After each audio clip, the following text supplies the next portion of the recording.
What's going on YouTube? Joe Miner 3131 back again with the DFS Quarry channel here on YouTube.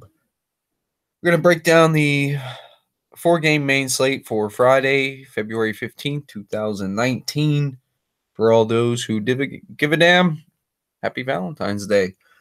Sorry I missed you the other night there.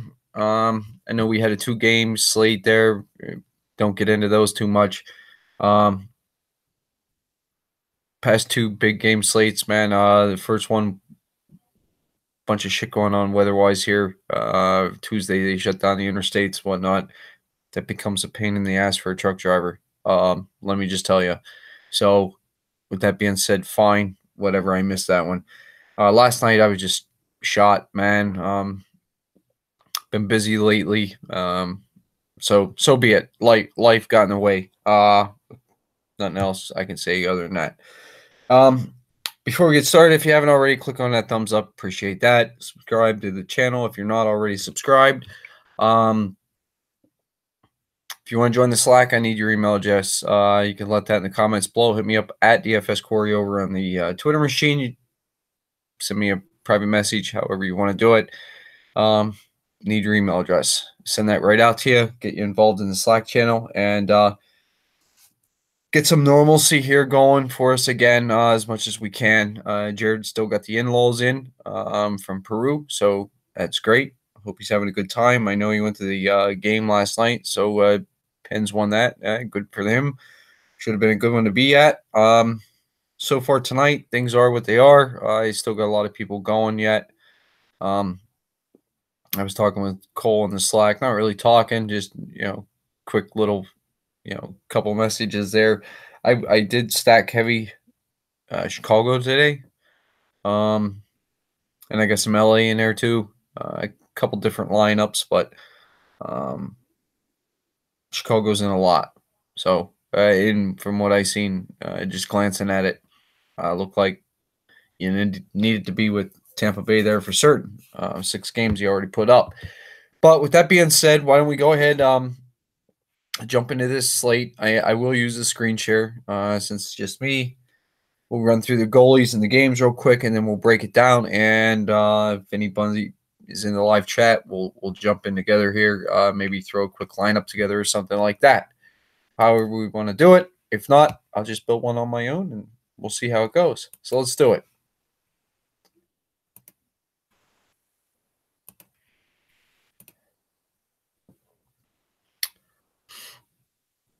Give this a second to catch up with me a little bit. Make sure the share is up and running.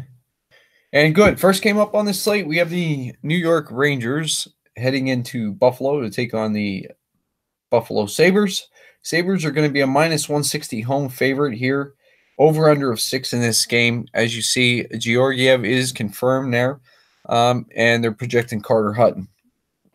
Second game up, we'll be talking about Edmonton at Carolina. Carolina will be a -167 home favorite again, also over-under of 6 again, also in this game. Koskinen, as you see, is confirmed on the front end of a back-to-back, and should be they're projecting Curtis McElhinney. He also will be on the front end of a back-to-back. Both first games updated 5 hours ago. Here we go. Next game up, New Jersey Devils.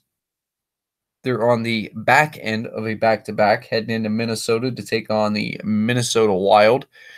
Wild are -200 home favorite here, 5.5 over/under in this game. Should be Keith Kincaid and Devin Dubnyk, and I do expect both these guys with Schneider in the net right now for the Devils as they're taking on the Chicago Blackhawks. Next and final game up on the slate, we have the Boston Bruins on the front end of a back-to-back heading into Anaheim to take on the Anaheim Ducks. Should have, as you see, Halak is confirmed on the front end of the back-to-back here, and we should see Kevin Boyle again with both Johnson and Gibson on the IR, although Miller is back, so we'll see. Miller needs one more win to become the all-time winningest American-born goalie. So I do think they'll get that for him here before the end of the year. So I wouldn't be shocked to see Miller get a start here while those other two guys are on the IR. Although Kevin Boyle, first start last night. Congrats, 1-0 win against Vancouver Canucks. Shutout, home victory. Good for him. Good for the Anaheim Ducks, who are in a rough situation right now. Jump right into it. First game, like we said, New York Rangers heading into Buffalo, taking on the Sabres. I think while we still can, guys, until we hear some trade talk with what's going on here with Zuccarello. He could be on the line. I heard beat reporter talking. Pretty much everybody is up for grabs here from the Rangers. But if they're going to keep that top line intact again yet tomorrow here, I like that a lot with Chris Kreider, Mika Zibanejad, and Matt Zuccarello. Jump on it while you can. Maybe catch a piece of it before Zuccarello or Kreider get moved out here. I think Zibanejad is fine. He's not going to go nowhere, but they could move Kreider or Zuccarello. Both of those guys are playing great. Zibanejad is playing great as well. You know what I mean? And, at $18K for the whole line, I don't mind that at all. Kevin Hayes off that second line, centering up with Vesey and Buchnevich is okay. I'd just prefer Kevin Hayes by himself there.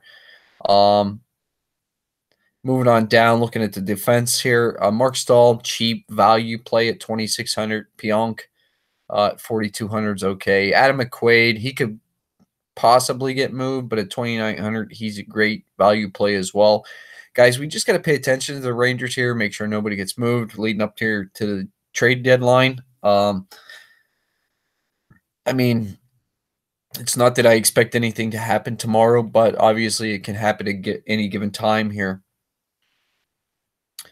We'll jump over. It's really the top line for me, guys. I think pretty much that's where everyone will be.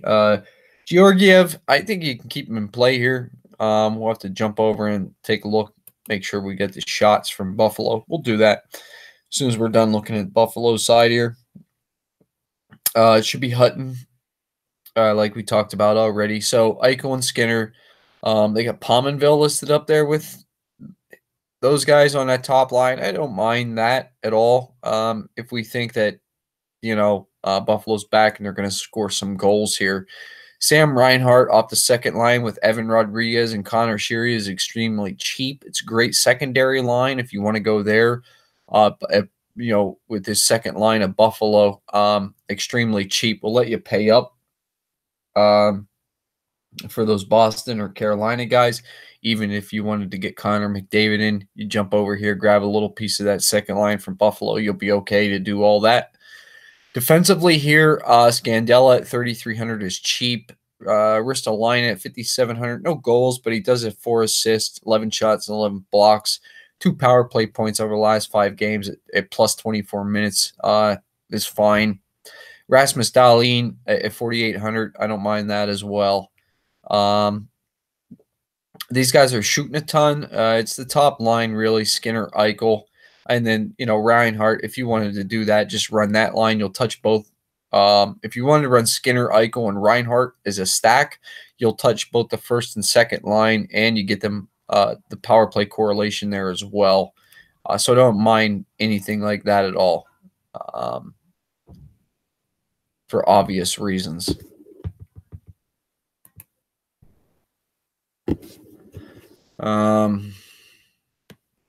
Scrolling on down here.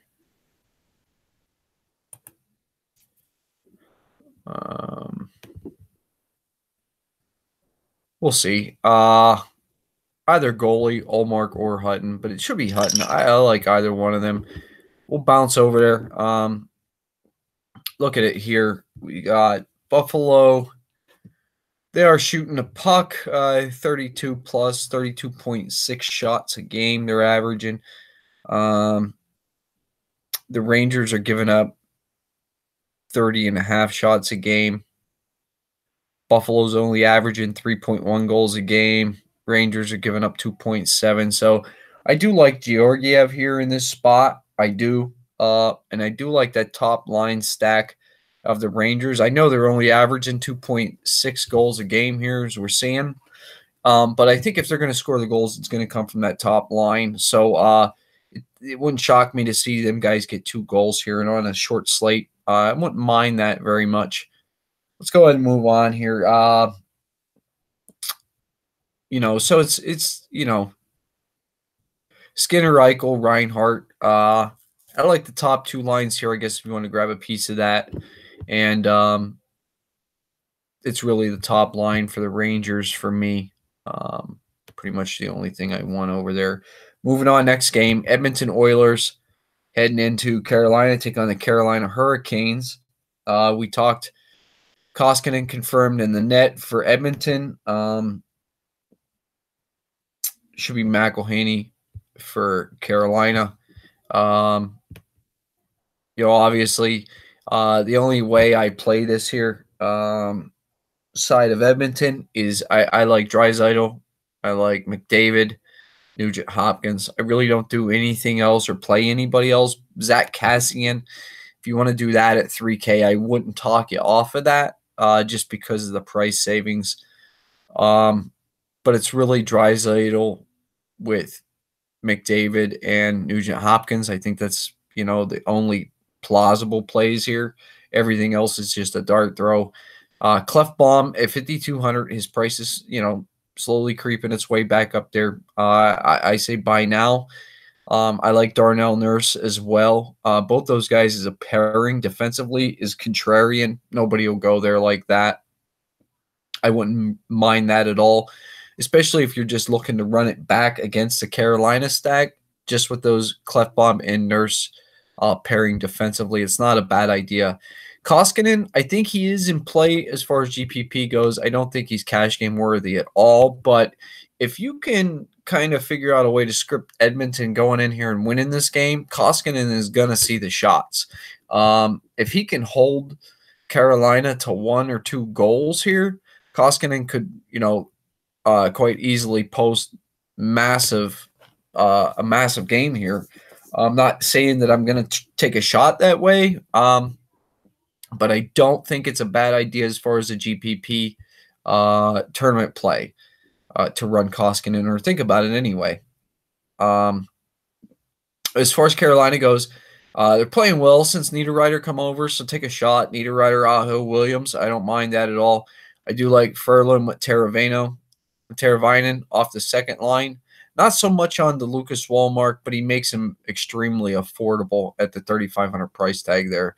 The third line even, I think, is in play as well because they do split their minutes up. They do run a true 3 to 4 lines every game. So, don't mind Svechnikov with Martinook or Brock McGinn as well. So Carolina's full of plays here and they're full of value.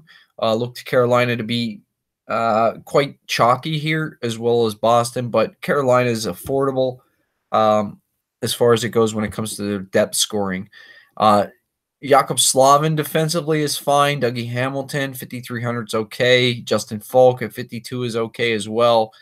Brett Pesce at 41, okay, I guess, but I'm really more towards the the other 3 there. Calvin DeHaan, if you just want solid defensive play, with a slight chance, nobody's going to own him either at 3K. Van Riemsdyk, I guess, with the 2 assists, fine. But again, guys, I'm more the Slavin, Hamilton, and Falk side of it. McElhinney's played well. He could very well play well again here tomorrow. Edmonton, as we're seeing here, man, they're only averaging 2.6 goals per game over the last 10. They're giving up 4.1. Carolina scoring 4.1. Only giving up 2.4.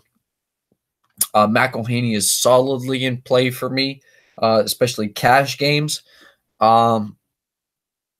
I think he maybe gives up 2 goals here at the most. I look for Carolina to win this quite easy fashion, to be honest with you. I do look for Carolina to also be chalky. I'm not sure if McElhinney will get real chalky. Look maybe between him and Halak possibly for the guaranteed wins. They'll go that route. So McElhaney will be a cash game play for me, as well as the Carolina Hurricanes. They'll be solidly built in my cash games. Not sure how heavy I'll play on cash games, but that's where I would go with it. Next game up, New Jersey Devils heading into Minnesota. Take on the Minnesota Wild. Like we talked, New Jersey will be on the back end of a back-to-back heading into Minnesota here, because New Jersey is playing as I'm doing the show here. Should be Keith Kincaid. I don't want no part of Keith Kincaid. I'll rule him out right away. It's not that I think Minnesota is going to score goals here, because I don't think Minnesota is going to score goals here. I just think Minnesota's banged up real bad. Marcus Johansson, Zajac, Palmieri, fine. Nico Hischier, Jesper Bratt. I mean, if you want to do that New Jersey-wise, I'm looking to fade the whole game just to narrow this down. Really don't want much of this other than some one-off plays. Pavel Zacha makes that one-off play for me at 3,100. I wouldn't mind a shot there. Damian Severson, 4K defensively, and Andy Green, 4,400 defensively is a good play. Will Butcher gets that PP time. So at 3,700, that's fine as well. It's pretty much it for New Jersey. Like I said, I really don't want no part of New Jersey here. But it's not like I really want to jump all over Minnesota either, because I think that both teams are struggling here. Although Minnesota's still in the hunt for the playoffs, but pretty much every team in the Western Conference is in the hunt for the playoffs. So it's not giving them any kind of accolades or not anything like that. They lost Koivu. Still down Matt Dumba. They're in a rough way here. Mikael Granlund is shooting the puck a ton, but can't find the back of the net. Zach Parise at 6,700, I think, is the best play from Minnesota all the way around. Second line is unplayable, in my opinion, as well as the third line. Maybe you want to take a shot on Eriksson Ek at 2,900. That's great. Kunin even, that's fine at 3,400. Them guys are getting some ice time. Kunin especially at 3,400. So look to go there. Marcus Foligno at 2,600. You possibly look to go there. That second line is disgusting with Greenway, Stahl, and Zucker. Stahl is starting to be a lot of the trade talk going around now. So we'll keep an eye on him as well. But I really like Zach Parise as a one-off. That's impressive there with what he's doing. Ryan Suter here. I can see it. 5,100, that's fine. He has enough shots, about 3 a game over the last 5, 4 assists. Spurgeon is playing out of his mind at 5,500, so I don't mind that kind of a price tag as well. 5,500, a lot of shots, a lot of blocks, goals, assists. So Jared Spurgeon could be a sneaky good play here. Not sure how sneaky it will be on a 4-game slate, but we'll say he's in play. You guys, anybody who knows me from watching the videos over the course of our time here doing this, I get Devin Dubnyk wrong always, but I'm going to say that he is in play here. As much as I don't want to say that, I probably will end up with a lineup with Dubnyk in the net. Whatever. Dubnyk's in a pretty decent spot here as well. We'll take a look, see what they're doing numbers-wise. Minnesota's scoring 2.9, giving up 2.9. Pretty middle-of-the-road kind of fucking stat there. Jersey scoring 2.5, giving up 3.6. So we got Minnesota's a slight better spot here. Jersey not really shooting the puck all that much, about 25 shots a game. Minnesota's giving up about 27. Dubnyk would be a cash game play for me. I do like Minnesota's chances to win this game here. I just don't think there's going to be goals here. I'll take the under on the 5.5. Last game on the slate, we got the Boston Bruins heading into Anaheim to take on the Anaheim Ducks. Ducks are coming off a home victory, a long-needed home victory from their rookie goalie, Boyle, who got his first ever career start. Posted a shutout in a 1-0 victory. Goal coming from, I believe it was Jakob Silverberg. So, Halak confirmed for Boston. Should be Boyle for Anaheim. Boston pretty heavy road favorite. Boston not as good on the road, although I don't care. Going to be heavily owned here, but Brad Marchand, Patrice Bergeron, Danton Heinen. Top line for Boston is great. They're in play. They're in a really good spot. You want to get a little different? Take a shot on Peter Cehlarik, David Krejci, and Jake DeBrusk. I wouldn't mind that at all. I think I would stick with the top two lines, though, and just let it go at that. Defensively, Charlie McAvoy is starting to play a lot better, get his game going in the right direction. So at 4,700, Charlie McAvoy could be one of the best defensive plays on the slate, to be honest. He's in a great spot here, a great price at 4,700, so I like that a lot. Torrey Krug, defensively, 5,800. I don't mind that as well. I probably won't do nothing else with anything else there. So top two lines for me from Boston, and I like McAvoy and Krug. I also like Halak here as well. I think he's in a great spot. Looking at the Anaheim side, I think Boyle is in a very horrible spot. I want no part of Boyle. I don't want to chase it.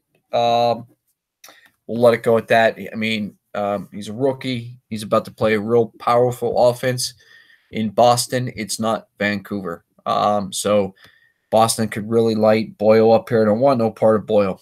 If you want to play anybody from Anaheim, I don't know who it will be. Again, they won the last game, but they only scored a goal. So, again, playing anything from Anaheim is not, in my opinion, a smart play. It's all dart throws. So, Raquel Getzlaf, Corey Perry, they're going to get the minutes anyway, so those are smart dart throws. They really like Adam Henrique and Jakob Silverberg here, although they're not on the same line. We can look over there. Maybe they get some ice time together. I don't know. Anaheim is just in a bad way, I think. So Raquel Getzlaf, Corey Perry for me, okay. Defensively, I don't mind Cam Fowler. Maybe Hampus Lindholm, Josh Manson. I mean, these guys are all just playing horrible, but they're cheap. Manson, I think, is the most interesting at 2,900 just because of his price. Getting over 21 minutes of ice time, I wouldn't mind that. It's really Boston for me here. If we jump over, look at the recent stats. Boston, 3.2 goals a game. They're only giving up 2.3. Anaheim is only scoring 1.5, giving up 3.9. Boston's going to be heavily owned, like I said. They're only shooting the puck about 32 shots a game. Anaheim's only giving up, they are giving up about 34.5 shots a game. Halak is a steady cash game play as well. I don't think he will either see really the shots to win a big GPP, man. I think my GPP is going to be Georgiev or maybe McElhaney, something like that if I'm chasing the win. But I think Dubnyk, McElhaney, and Halak are all viable cash game options, with Halak probably in the best spot for the win. Let's jump over here and see what we want to do as far as maybe building a quick lineup here. Let's jump over. We'll fill in the goalie spot real quick. And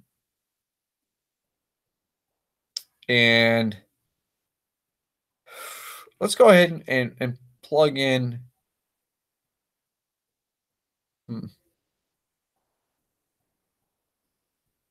Let's plug in Halak, I guess. 8,100. We'll see what we can do with this here now.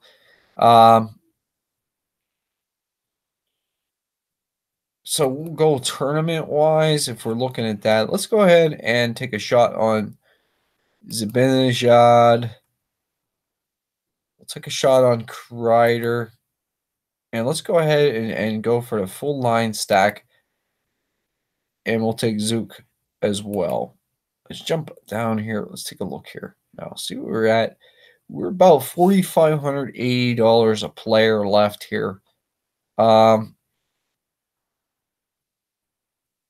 I'd like to get that up more if we could.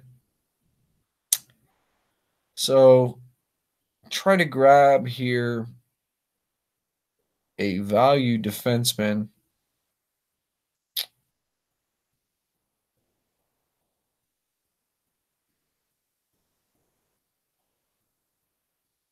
We did say Mark Stahl on the top line. Now we know he's not getting power play time. Manson will be negative correlation. I'd like to get a little cheaper than that. How about McQuaid at 2,900? Let's plug in Adam McQuaid at 2,900. Now we're running 4 Rangers there. I still don't mind that. Let's try to get a secondary stack as much as we can here. Let's go Martinuk as well. Let's go ahead and run the Svechnikov. I think we can get all 3 guys. Svechnikov and Brock McGinn. See if we got them all. Wow, that gives us a ton. Let's get McQuaid out of there. Both defensemen. We got $6K per defenseman to spend here. Let's run the Torrey Krug, right? And Rasmus Ristolainen. To run it back against the Rangers, I guess we could do that. I think I'd rather run Spurgeon here. And there you go. We got a remaining salary of 700, but I don't think I mind that. I like that build here. Running the heavy stacks with Boston and Carolina, or with New York Rangers and Carolina both. Halak in the net. Guys, I think there's enough value here that we could easily build just about any style lineup that we want.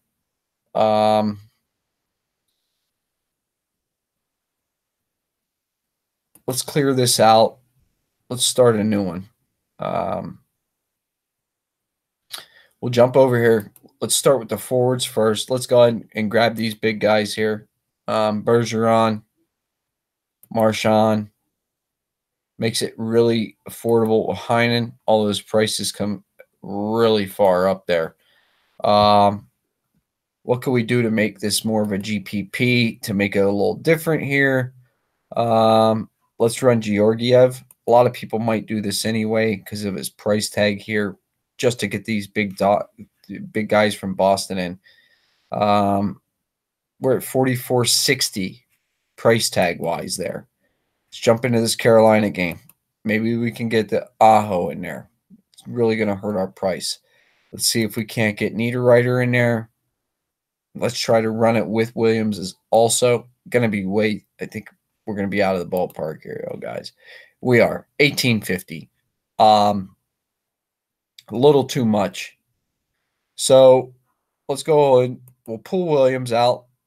That gives us 3,300 a piece. Let's take a shot here. Let's dive in here. Let's try to get ourselves a cheap defenseman again. We're running Georgiev. We don't want a Boston guy at all. How about a Rangers? New York Stahl. Mark Stahl at 2,600, just to open that up a little bit more for us here. Let's see if we can't get something.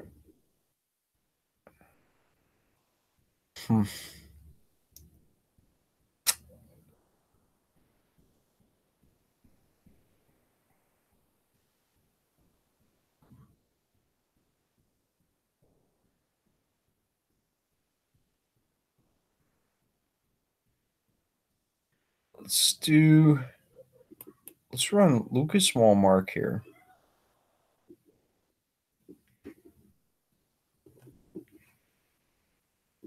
And then that gives us 3,300 for our defenseman. Pretty tough one here.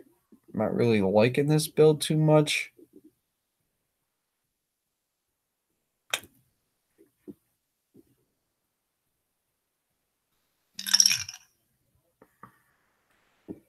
run Van Riemsdyk in there with the Walmart pairing. So there you go. It's a heavy Carolina stack, a little different. Grabbing a couple different lines of it there with the heavy Boston top line of Boston. You could run that. Georgiev, like we talked, he's a pretty decent spot here as far as GPP play goes. So I don't mind this lineup all that much either. But there you go. Another idea for a lineup. Guys, that's it. It's 4-game slate. Like we said, we're working to try to get back on a normal schedule here. Life is in the way right now. We apologize for that again, but you're not paying for this, and we don't get paid to do this. So just some things you got to worry about dealing with, I guess, when you're looking at to us. I'm sure you're not looking at us for all your DFS knowledge, though. There's lots of people out there doing what we're doing. So I hope we get more people watching us. I hope everything works out. So like the channel, give me a thumbs up, man. Subscribe to the channel. Like I said, Jared has in-laws in from Peru. So good for him. Hope everything went well. Hope they had a good time. I believe they're in till sometime this weekend. So we'll get Jared back in here doing these again as well. And guys, bear with us. We'll get some normalcy going with everything as soon as we can here.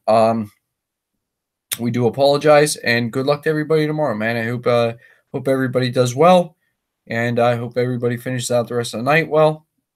Yeah, so be it. Thanks for watching. We'll see you guys again.